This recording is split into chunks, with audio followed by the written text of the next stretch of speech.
Okay, speaking of tiger maple, we use a ton of it. Now, of course, the majority of what we do is flatwood. But whether you're doing a burl, whether you're doing anything you want to color, the best thing you've got out there today is your dyes. Now, there's a difference in a dye and a stain. A dye is exactly what it implies. A dye is basically, when you put it on a piece of wood, it's absorbed by the wood, it becomes part of the wood. A stain, on the other hand, is a pigment that, for the most part, is glued, if you will, to the piece of wood. They have what's called binders in them. And that's why you're going to see, you buy a can of Minwax, you're going to see all that oil. And, most stains will have something like that. They will have some finish in it or whatever.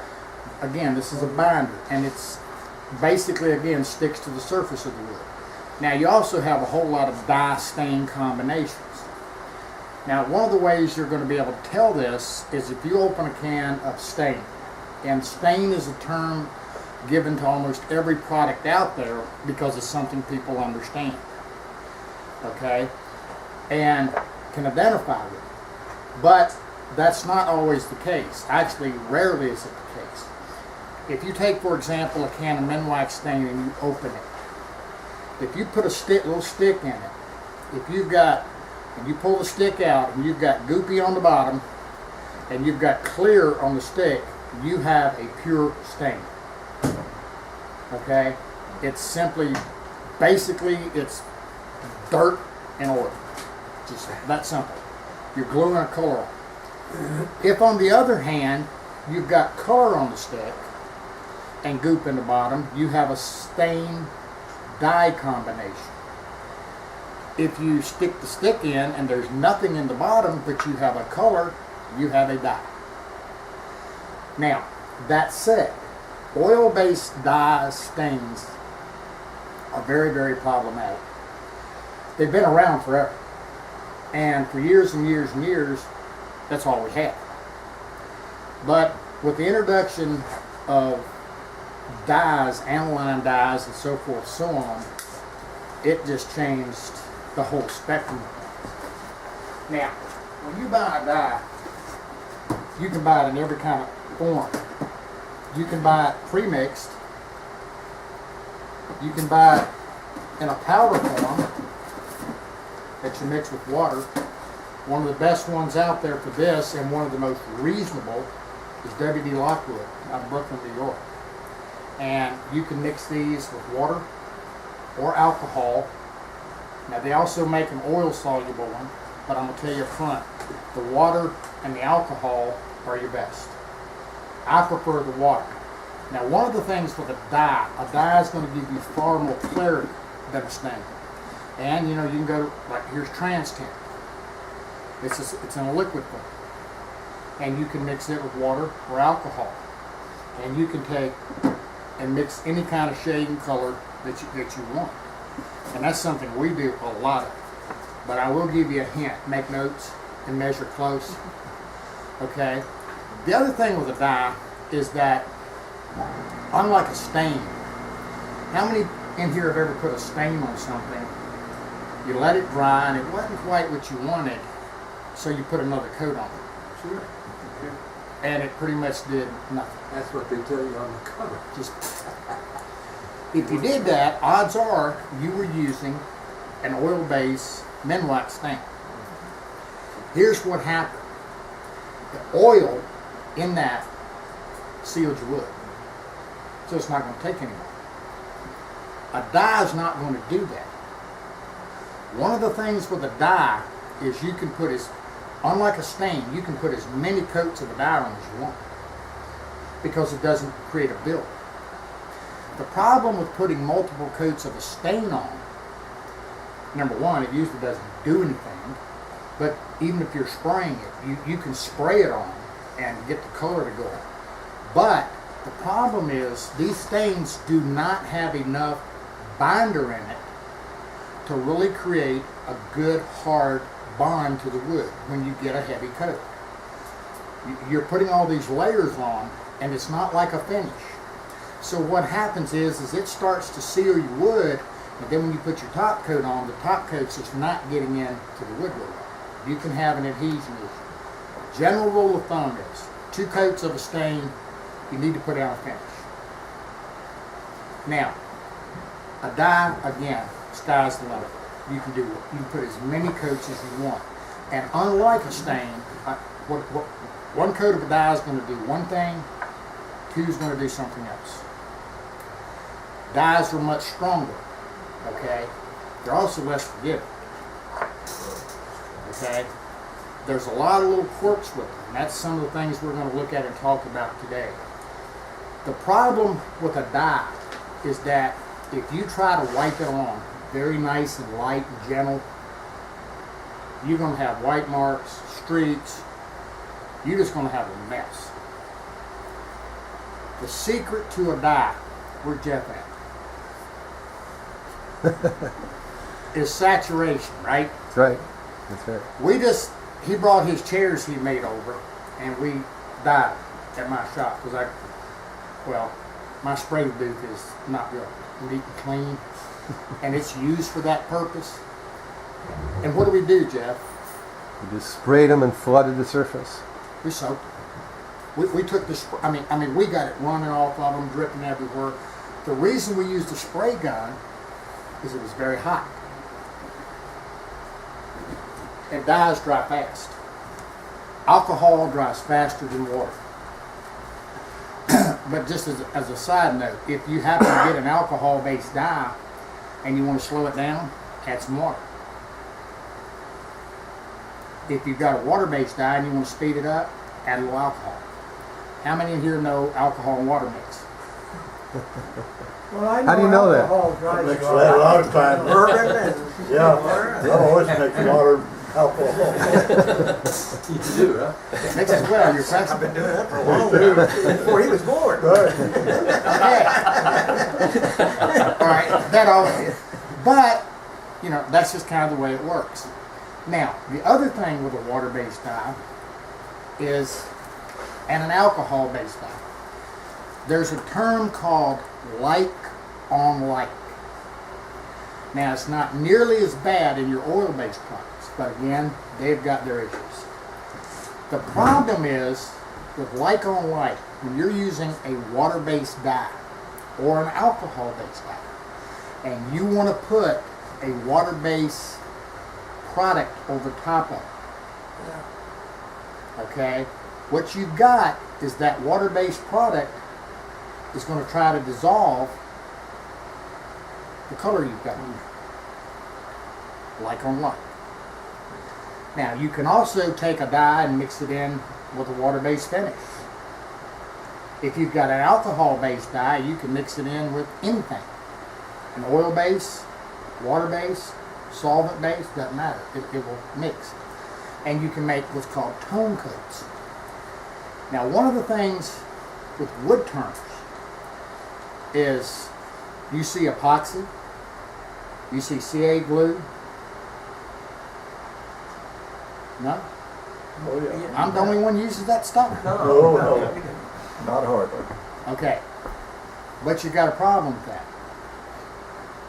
It's not going to take nothing. You're not going to color it no matter what you do. By a mechanical means of application. Meaning, we just talked about the like on like and CA glue. It's because it's not being absorbed into the material. But we can apply it. We can spray it.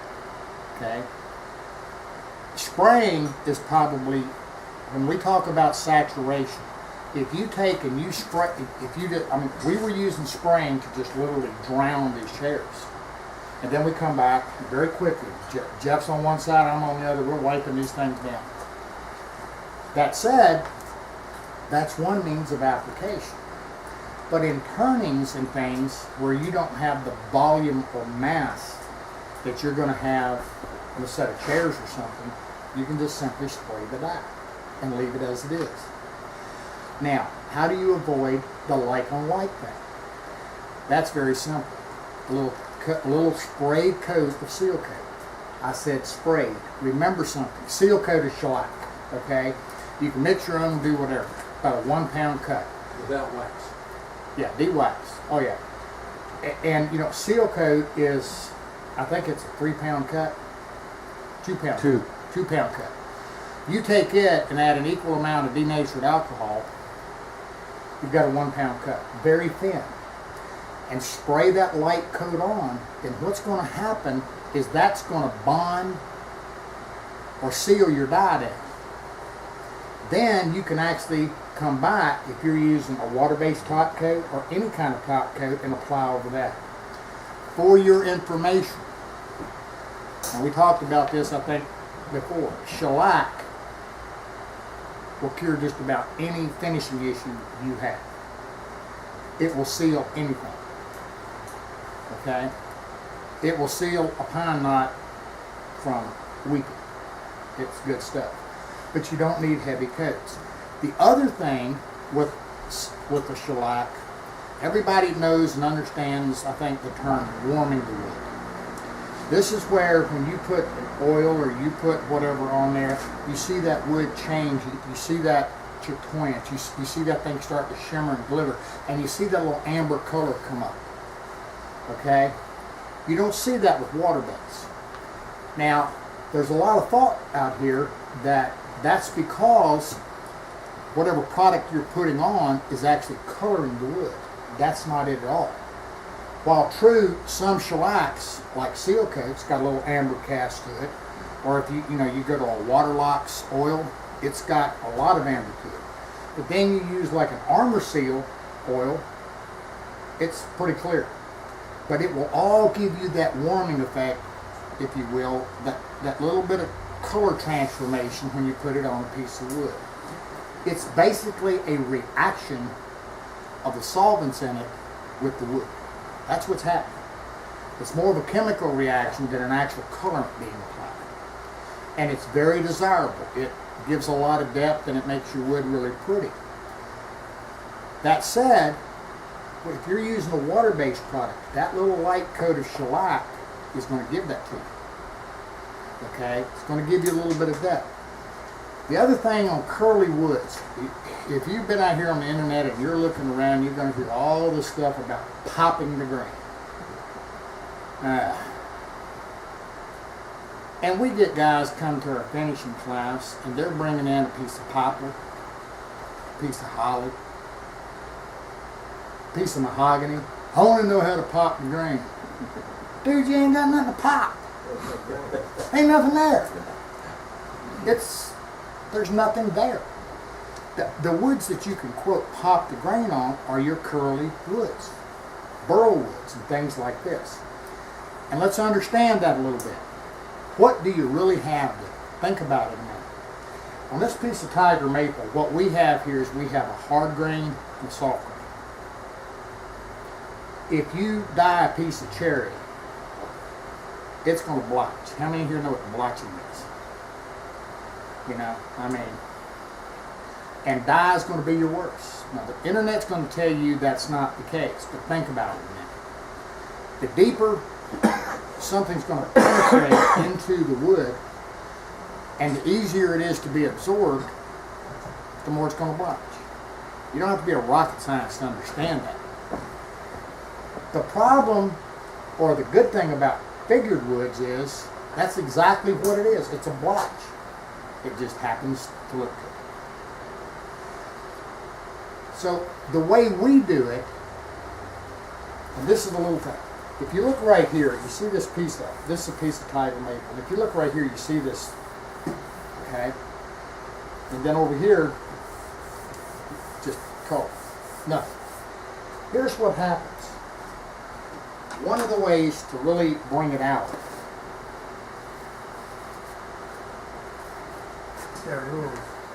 okay, here's what you got.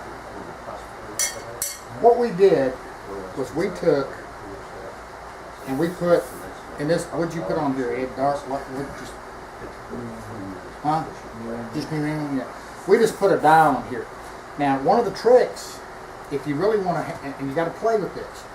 is take a diluted black dye. I don't care what you want to do. Take a diluted black dye, or really dark.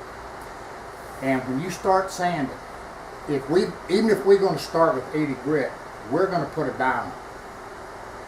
There's two things this does for you. The first thing it does is it gives you what we call a trace coat. Now, particularly when you get into flat woods and furniture, you know, when you've got a piece on a lathe, if you've ever sanded flat woods and furniture, you well know sanding on a lathe is a whole lot easier than sanding with random orbit sanders and so forth. But the biggest problem people have when they're sanding is they don't want to stop. They just sand and sand and sand and sand. Well, what if you put a trace coat on here? And what is a trace coat? Take a dye, again, you know, anything. Put a little coat of dye on here. Then what's going to happen is when you start sanding this, now that you want to let it dry, but we're not.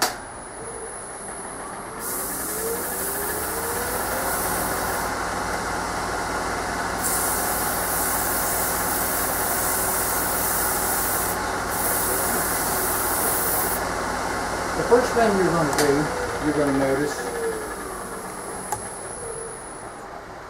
is if you've got a, you can see right here where Jeff quit. Okay, if you've got the least little bit of a tear out, if you've got a scratch, you're going to see it. If you've got glue on there, you're going to see it. Usually, right, Jeff? That's absolutely There true. can still be a few get past you. Now, that's a good point. If that happens, the time to get that off is right now. Don't let it dry, particularly if you're using a dye. Here's why. Remember what we said. One coat of a dye is going to do one thing, two coats are going to do something else. As long as it's wet, you're safe. You know, Jeff had a couple of spots on his chair immediately. We went and grabbed a little razor blade, started scraping it off. Take your sandpaper, dip it in a little bit of dye, and sand that glue spot, and it'll just kind of go away. That's where you fix it. Don't wait until it dries, because if you do, then you've got this little spot, and when you put the dye on there, all the way around it's going to get dark. You understand? Get it while it's wet. Okay. Now once I've done this, as you can already see, and just like you see here, I didn't get all that off. I don't want to get it off. Okay? So when I come back on this and I put another coat of a dye on it,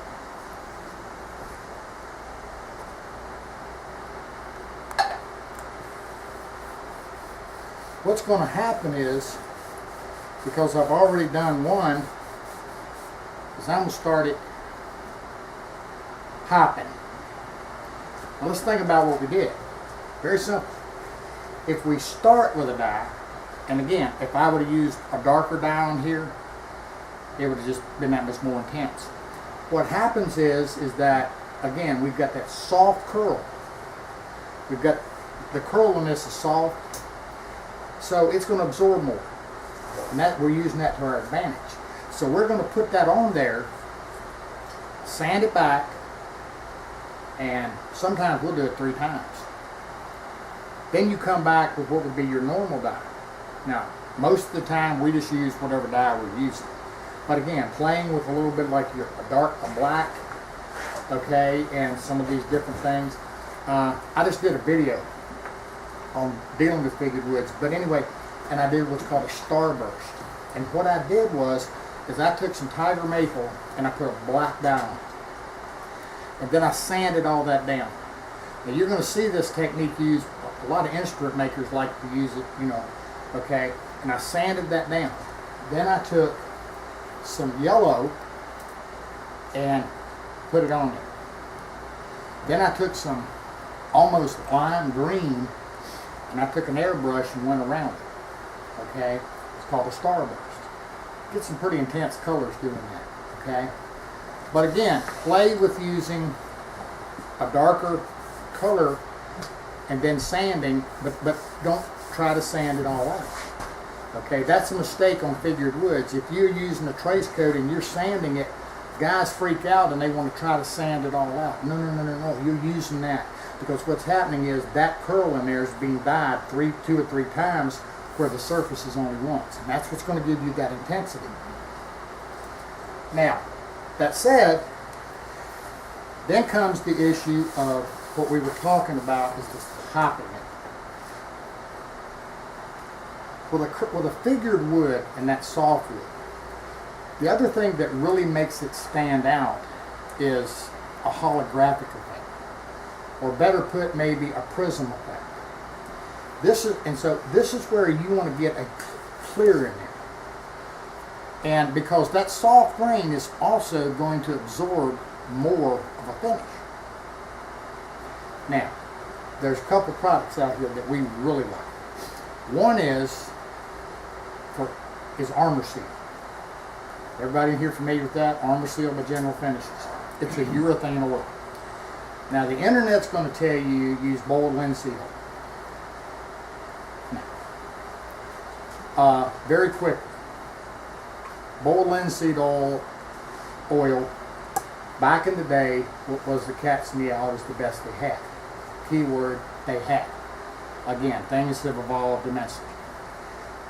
And the word is boiled linseed oil because they had to boil it and do whatever. I mean, it's basically a vegetable product. And if they didn't, it would go rancid. And it never dried. Well, so it made for a decent finish. Not the best, but it worked. Today, what you've got, for the most part, is they're not boiling. Okay? Well, you got to think about it a minute. Everybody knows spontaneous combustion and all the issues with these things. So what they're doing is they're just not boiling it. And what they do is they put a Japan dryer in to make it dry. And it doesn't do that very well. Even once it's dry, it's gummy, gooey. It's just not there. Armor Seal is a urethane. It's tough as nails. We were just up in Vermont and we put down an old heart pine floor. It was 150-some-year-old material, came out of an old tobacco barn down off the southern coast of North Carolina. And we put it down and we dyed it. I wasn't happy about that, but that's what they wanted. And when we dyed it, what we did was, first I knew that this old heart pine was just going to soak any dye out. It was just going to drink it, and it was just going to go nasty. But I'm spraying now. Remember that. So what I did was I simply sprayed. You spray 1 or 2 coats of shellac on that. Once. Yeah. I sprayed 1 coat of shellac on it. Now what the shellac did is it gave me a barrier coat to slow down and stop that pine from being able to soak up so much dye. Now in this case, I come back and I put down, I sprayed a coat of an alcohol-based dye. Alright, and the reason I used the alcohol was I wanted it to dry really fast, okay, and I also wanted that little bit of more bite I can get with alcohol into that shellac. Then on top of that, we put Armor Seal. And we're in there walking on it the next morning, and Jeff's got a bathroom cabinet out of Waterfall Babinga that if you haven't seen, you need to. And it's, how long's that thing been down, Jeff? Well, probably almost 3 years now. Yeah, and I mean, you can't tell it's ever, I mean, it's gorgeous. So the oil, that Armor Seal is going to do 2 things for you. The first thing it's going to do is it's going to allow, now you're going to apply this by hand. When you wipe it, what it's going to do is it's going to go into those soft grains and more of it's going to be absorbed. So this starts to give that prism effect because it's more clear in there. Okay, and you know, the more of it's in there, the more intense it's going to come out on you. The other thing it's going to do is it's oil. So we don't have a like on like situation. We can wipe it all we want. It's not going to disturb. Now you might get a little bit on a cloth, but it's minute. It's not going to disturb our color. Alright? Once it's dry, dry being typically, they say 72 hours, but we've done it in 24, no issue. That's one of the keys to Armor Seal, is it dries. And it dries hard. We can come back on top of that with a water base. If we want, where you're using this Woodturners finish, which that stuff is great. I don't know how many of you ever tried it. It builds fast. It lays down a tough finish. Okay, but this is actually an oil modified. That's another story for another day. But the thing of it, it's oil modified resin. Basically, this is oil and water. This is almost like wiping Armor Seal that's in a water solution. Builds super fast. And then you just finish it out as you normally would. But you've got that, the oil is going to give you that warming effect, and it's going to give you that depth. The other alternative to it is to use a shellac. But shellac is an alcohol base. And if we're using a water-based dye or an alcohol-based dye, then we have a problem. Like on like. So we're going to start to pull it off. Now that's not a bad thing all the time. Experiment with this. Put a little bit on, and then take a damp cloth or something and start wiping it back. What's going to happen is when you do that, you're going to start to lighten the surface. Okay, it's almost the same as if you start sanding it, because you can pull it off. And then you can actually lighten the surface and leaving that grain even that much more intense.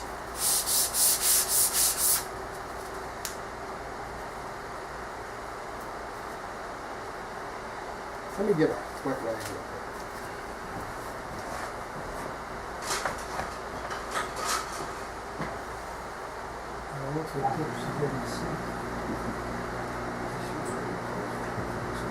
Now, the other thing with the dye, and before I do this, I want to mention this. When a dye dries, it looks like, it looks horrible. And if you're buying some of these powdered dyes and aniline dyes, you put it on there and it dries, and you're going to see greens and blues, and you're just going to think, oh my goodness, this is not right. What's the finish of it? Dyes have nothing in them, okay? Unlike a stain. A stain's going to have that binder, and that binder's going to give you some sheen. It's going to make it look better. Dyes, no. The way you can tell, now that brings it one more point. Because dyes dry fast, as you can see what this looks like. And if you've got a section over here that's wet, two entirely different looks. And you're going to think you missed it. Okay? And your temptation's going to be to go back and wipe it again. Don't. You got to know you got it. But the other thing is, in controlling it, particularly with the water base, is again, I can use just a damp cloth, and you can see exactly what's happening. It's just getting more, because I'm pulling more and more off the surface, okay? And I'm actually working it in. And y'all see that okay? It just starts getting that much deeper and intense. Then when you get that oil on there, or the shellac, or whatever top coat you're using, it's just even that much more intense. How much can you actually take off by doing that? It comes off a lot easier if you catch it wet. You can take a lot. You can get a lot. I tell you what, I've done some tiger maple things where I did this, wiped it back good, let it dry, and literally came back and sanded the entire surface. Okay, and I've got almost a white tiger maple, with the curl being another color. Gorgeous. But even if you're doing natural, that Armor Seal is going to really, or the shellac is going to give you a pop. If you're going natural, the shellac is going to dry faster for you. And so in that case, I'm going to try to put it on by hand.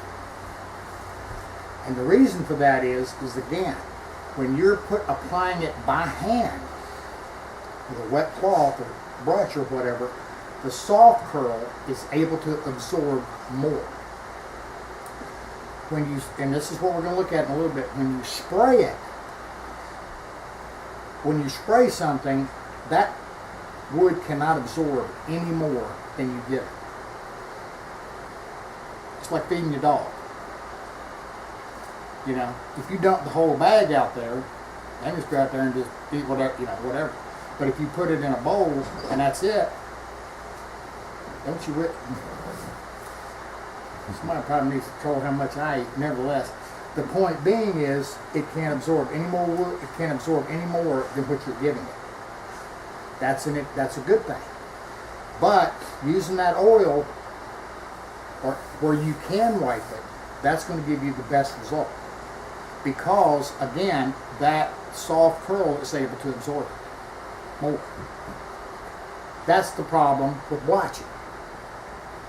Particularly blotching when you've got those hard and soft grains in there, and particularly if you're wiping it, that soft grain, if you're wiping, brushing, whatever, that soft grain is going to be able to absorb more material. There's your blotch. Simply put. Well, that makes sense?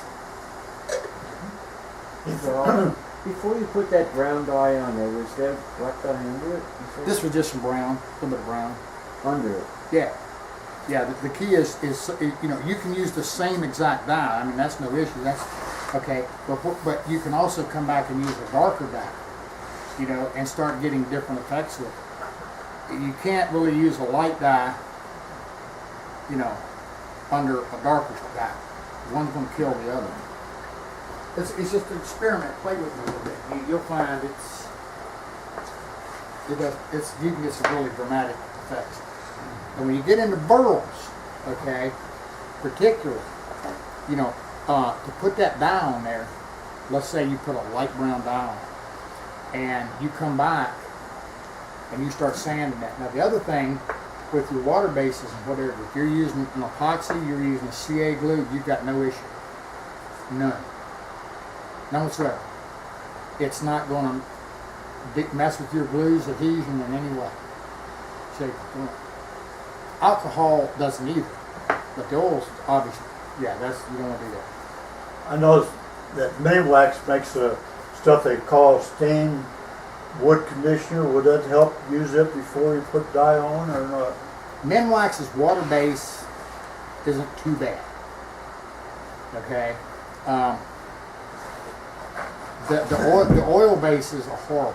No, it's use water basing or whatever. Well, I mean, you know, I mean, if you buy, I don't care. I mean, General Finish makes them.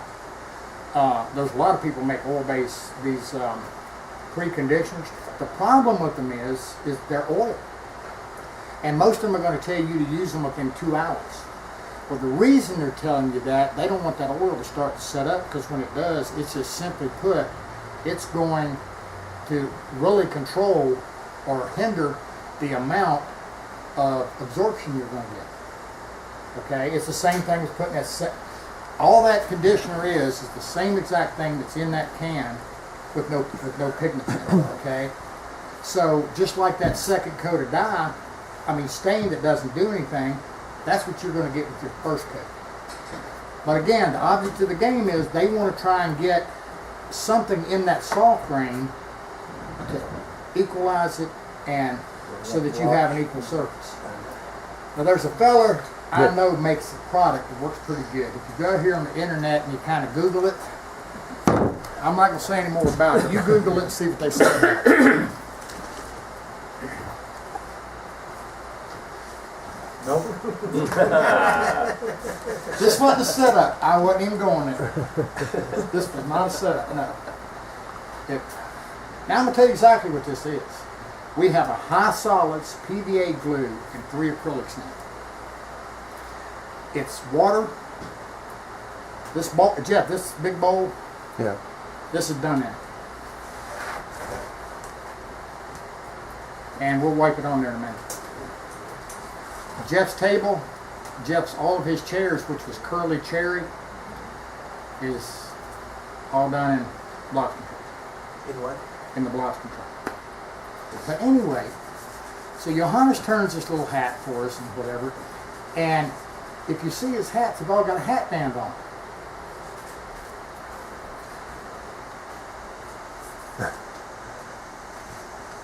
What are you sanding there, Pete? I thought you might have known what I was doing. And he's sanding this, he goes over it. Now, this works a whole lot better on wet wood or damp wood. And he gets a piece of ebony. And then he has a piece of Paduke.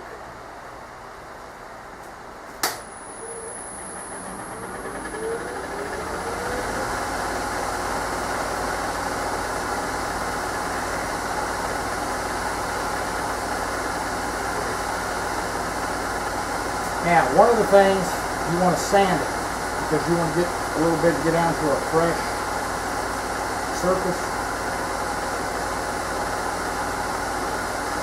And he would do this, and then he would do a little bit of Paduke, and then he would do another band. And this is how he got his hat band on. He is sitting, now I'm probably going a little harder. And again, on wet wood, it just worked super. That's how he colors his hat band. I've just never, you guys may know about that, I've just never seen it done. Anybody in here ever tried it?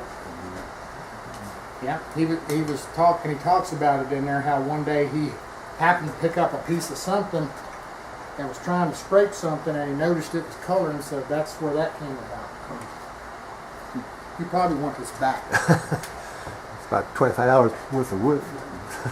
but you know, like I said, on the wet wood, it really worked good. Okay. Now I want to get this off of here, and I want to get something on here that we can play with the airbrush and spray a little bit. So we'll take a break a minute, do that. But before I do, that won't go on lathe, right? No. Yeah. That's poplar. Yeah.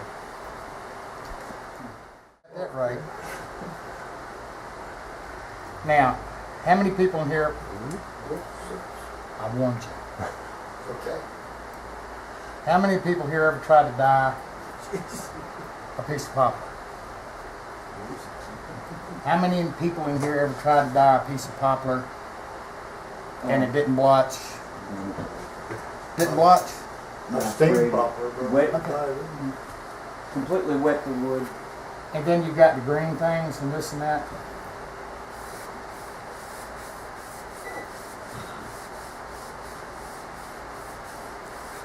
It's got some of that blotch control on it. And I'm not going to do the whole thing, but you get the point. Was there anything on there before Yep. you did this? Yeah. Was that your block or Uh-huh. conditioner? So, that stuff. Right here. Yeah. Yeah. Now I'm going to tell you what. You're not going to kill all of that green. How many coats is on here, Jeff? 2. But it's not sanded overly well. I mean, it was Yeah, just done yeah. quick. Well, the other thing you've got on a bowl turning and stuff like that is sometimes on a bowl or something you may need 3 coats. We tell you 2 because you got a lot of ingrain in it. You got a tremendous amount of ingrain. Now here's the thing with the blotch control. Again, not a commercial. What it does, unlike the others, is it actually takes the color. That was the whole point. Was we designed it to take the color. You don't ever want to spray it. You know, you want to wipe it and just wipe a soaking wet coat on it because again, we're after that soft grain. But now that's definitely not something you want to put on your figure because if you do that, you're going to kill it. See? In this case, what we're doing here is we're trying to make it blotch even more. Okay, but if we're just doing something normal or that doesn't have a lot of figure, that we just want to get a nice color on, then, you know, and we're going to have a blotch. But that's not the only way to control blotch, by no means. All right, spraying changes your whole world. And when you're doing items like this on a lathe and whatever, a nice little airbrush, oh man, it does a nice job. That's what we're going to look at. This is holly. Where'd it go? Where'd it go? Where'd it Done. go? Okay, this is holly. Yes.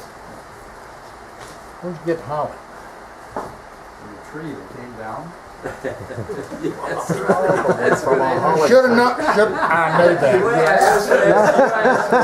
I asked for it. No. My thought was I'm getting ready to do a bunch of stuff, and I'm gonna do a bunch of stringing, and I've been looking for some dry holly. It's clear and white. I got you from a holly tree. I roughed that in 2007. I do know wood comes from trees. And I'm also the only guy here, I'm the guy out here who tells people all the time, they said, money don't grow on trees. And I'm like, yeah, it does. It sure does. For me, it does. But you gotta catch. First of all, let's understand spraying. What is it? Spraying is simply taking a liquid, breaking it up into zillions of little teeny droplets, and depositing it on a surface, and it creates a uniform surface. The key to it is how well we atomize, how fine we break them up. Now, an airbrush isn't made to spray heavy body finishes. They're made for very thin, light, like a dye. However, and that said, one of the things, it depends upon the size of the needle and the nozzle. How big, like you was talking about, how big that orifice is. Now, like this Woodturners finish, it'll spray it in a heartbeat. It'll spray the armor seal for you. It'll spray that thin shellac, slick as a whistle. But the thing with an airbrush,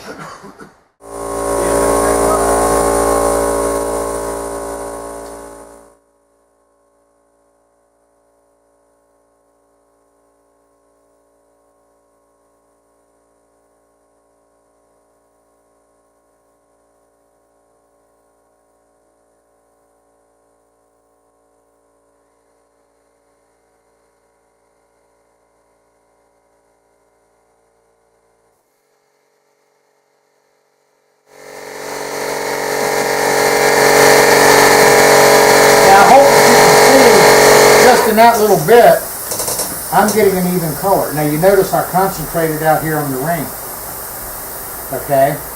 And I left the center. So what you can do is, this is what we're talking about starburst. You can start graduating things out. All right, you can take an adverse color and start hitting in here, okay? And we'll just let the overspray do the coloring.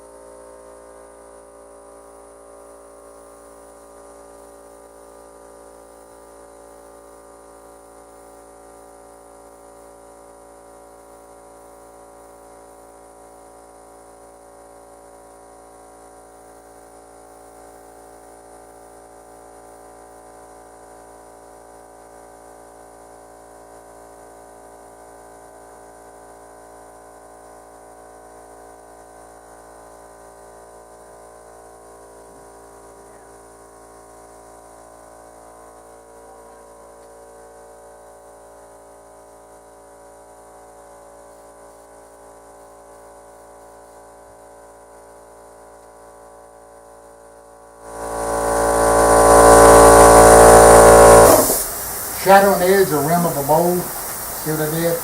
All I did was came right here, dead at it, and let the overspray go around it. And that's what's going to give you that feather. Okay? Then finish over. Now, before I don't know what this holly's going to do when I put a dye on it. It could go nuts.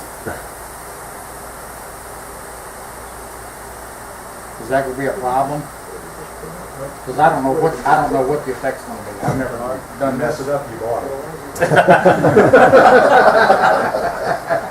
That changed for a free? What's the price? Alright. Since we already too late. This particular color I've got here is on there is this general finish is light walnut, light brown. Where'd it go? You like that? You want it brown or you want it red? I can't see from here. Do what you want. Well, I like the cinnamon.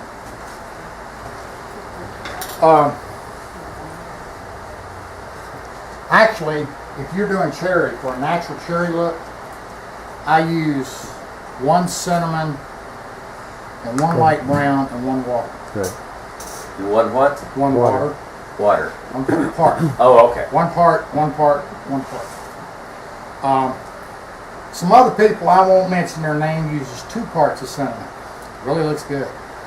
Now, it makes a killer. It makes a killer color on a cherry. Okay, and you know, of course, everybody knows cherry. How it ages, darkens as it ages. This just kicks it, and it's cooking. And I tell you how we matched it. I've got a New England, called a New England trestle table in the office, and it's natural cherry, and it's about 6-7 years old, something like that, and I matched it. I mean, you can use that formula and put it on there, set it on that tabletop, and it's just dead on. Can we give that formula one time again, please? 1 part, now these are all general finish products. 1 part light brown, 1 part cinnamon, 1 part water, and seasoned to taste. No, you want it redder, throw some more cinnamon to it. You know, just measure what you do. You want it browner, add a little bit more light brown. If you want a little bit more intensity, reduce the water.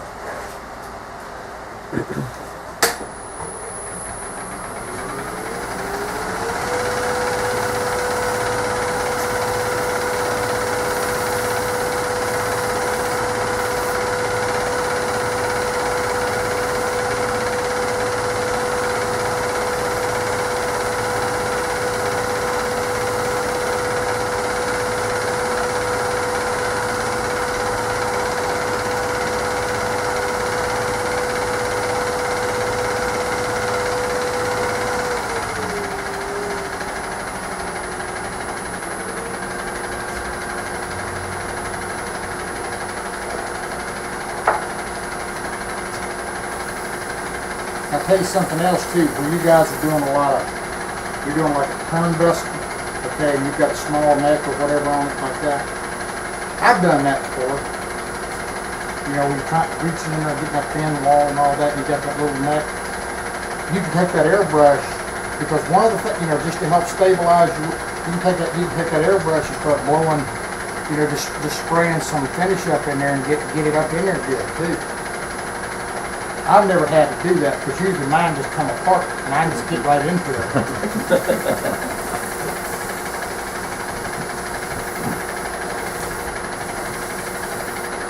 All right.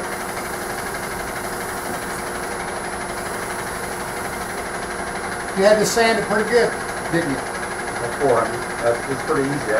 I was going to leave it without sanding at all. Just off the tip. It was just about that smooth. All right, we're getting some blotching. See it? A little bit in there. Let me show you.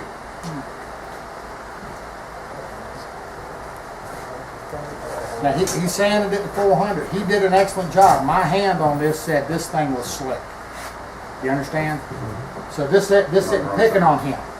All right, he did an excellent job. Look right here. You can see there's just a little bit here and a little bit here. See it? And then you see as we're getting out here where the end grain is, okay, we're seeing the blotch show up. Now, let's try to help that out just a little bit.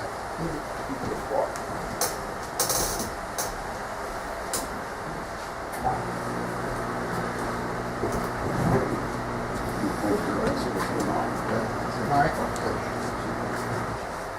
Dye's wet.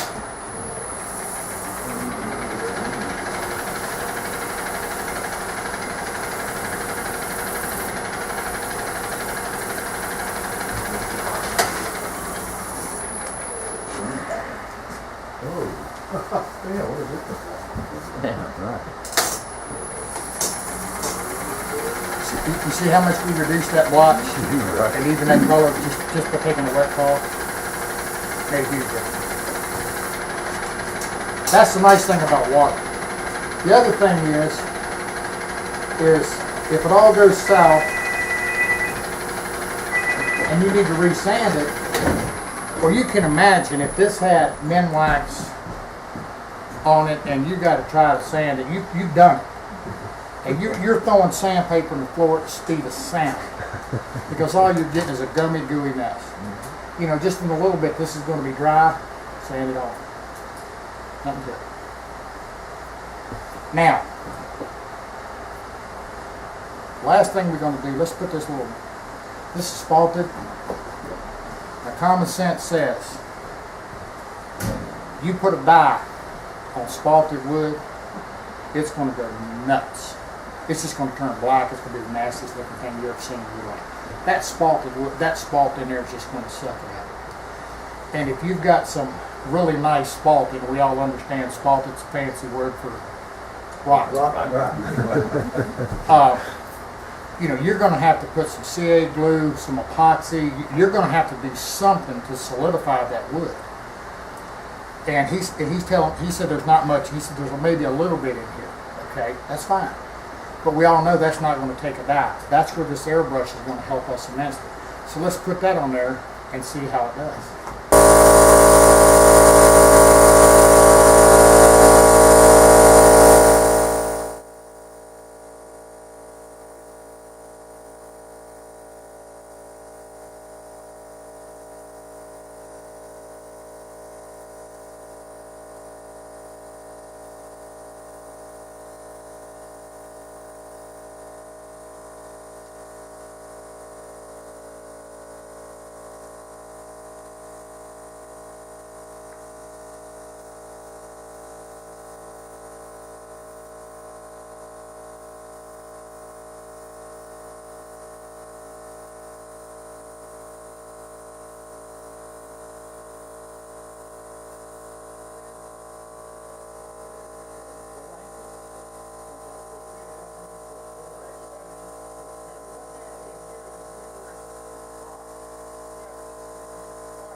Now, we're just playing here. We've done the whole inside, but if you notice here on the back, we just kind of let it feather back, and that's going to give it, you know, a little bit of a different look. I mean, it's kind of like the color feathers in, it blends. Okay, right there's your CA glue, but it's colored. You can't tell it. Different color. It's not a sawdust thing. Well, I mean, you can look at it, I mean, it looks as natural as it can be. You know, where if we would have wiped this, what we would have had would have been just a big old white spot. And you've all done it. I mean, you use the CA glue, you're going to have, you know, if you put CA glue on a little spot the size of a pencil eraser, you're going to have a spot the size of a quart. You know, well, I did anyway. But anyway. Is that the same for all glues? I mean, you know. Oh, the wood glue. Well, you know, what about wood glues you can the wood clean glues off. are the Wood same? glues you can clean off. Like I said, you know, if you're putting a dye on and you see a wood glue on there, you immediately get it off. You know what I'm saying? I mean, if I had this, that's one of the reasons. But what if you've got two pieces together? I mean, that you're glued together. Will that accent the joint? I do the molds that I make. It's all ingrained. Okay. And I use a ring method, and they're lapped up. When they're sanded, it's pretty good. But if I did that, I was wondering is that going to accent whatever joint might be there? You don't never tried it. Bring one. Never tried I it. might be curious. Oh, is this a Well, you have transparent or an opaque dye? All your dyes are going to be transparent. That's the beauty of a dye. But Okay. you also have glue joints with furniture and everything. Yeah. what and joints? They just go away. They do. Yeah. So, I like I got a lot of wood joints. I mean, I wasn't gonna be a smart aleck, but just make sure your joints are tight. Well, why No, not? they are. They are. I'm joking. No, right. No. Now I'm gonna tell you what else too. Now, alcohol-based dye, and this is going back, and I'm gonna tell you something else too. That's a good point. Pretty much my go-to glue is Type Bond 3, That's what and I like the Type Bond 3 because it dries to a hard surface. Okay. The Type Bond 2, the yellow glue, doesn't. It's going to remain a little bit pliable. And I tell you what, I've noticed that if you're using a alcohol-based dye in particular, and you've got any issue with the glue seam whatsoever using the yellow glue, it's going to go black. It will accept that. That I do Really? know. Yeah, the Type Bond 3, no. That's a waterproof glue, isn't it? Yeah. Water resistant. Yeah. It's not water for use resistant, below water water resistant, line. right. But I'm gonna tell you what. I'll tell you another a glue that I use. You know, on stuff. There's nothing wrong with Elmer's. There's not a thing in the world wrong with good old Elmer's white glue. All right. I mean, yeah. No, it's not waterproof or whatever, but it also dries to a hard, rigid line. And I tell you what, there's a lot of furniture still running around made with old Elmer's glue. I tell you what, if you're for me, and I don't do a lot of veneering, but if I'm veneering a burl or something that's going to have, you know, that I know I've got a lot of defects and voids and whatever in, I'll use Elmer's white glue in a heartbeat. Because if I get any bleed through or anything like that, it's not going to mess with me. And then my other trick is, which I know you do, is take some sawdust with that white glue and sand it in.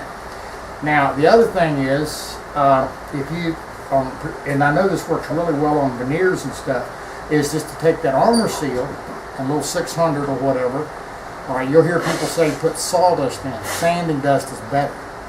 And I mean, I'll just literally put it on there. I mean, I trashed some sandpaper doing it, but I'll put some of that armor seal on there and take a sander and just start sanding and let that sawdust mix in and go over top, kind of make a gravy. Let it dry, then come back and sand it off. That's great. That's great. If you, I mean, you can do the same with the other oils, but the problem with them is that they don't dry, and then when they do, they shrink so bad. You know what I'm saying? I mean, you know, at some point, if you guys ever want, I mean, your neighbors, we could, you know, if y'all want to get together on a Saturday or something, and you come up to my shop and you're wanting if you're wanting into spraying and whatever like that, you know, we can take 3 or 4 hours and introduce you to it a little bit. We, you know, in our shop, I mean, we've got spray booths and there's a spray gunner too there. that's not too good. One less than the number of routers that's there. Make a living doing it. Makes a living. Good job. Take care.